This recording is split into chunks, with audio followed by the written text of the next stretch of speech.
So first we have to define which bucket of new to Canada you fit into. There are different ways that people can finance and different ways that people come to Canada.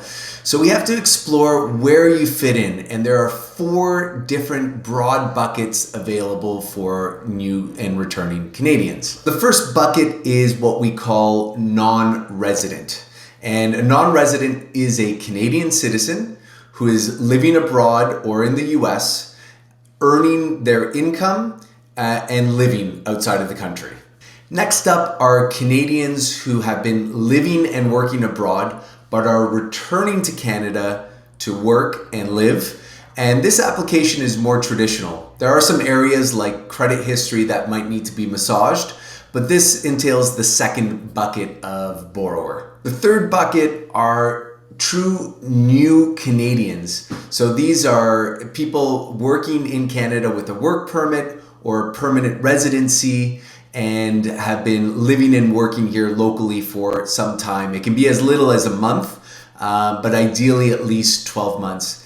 And so lenders and mortgage insurers in Canada have developed highly specialized products under the banner New to Canada to accommodate for these types of borrowers. The final group are new Canadians who are not here on a work permit or do not have permanent residency or any status here in Canada.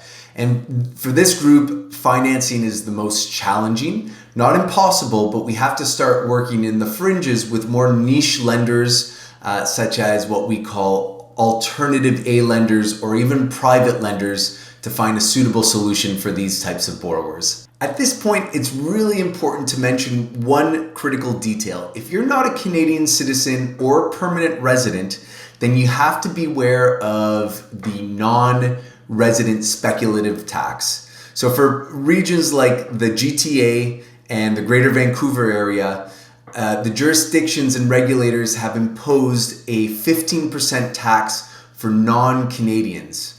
Now, there are some nuanced details about this tax, such as that if you make a purchase without status and then do obtain permanent residency, you can get a rebate of the full tax amount that was paid. But that is for another conversation further down the road.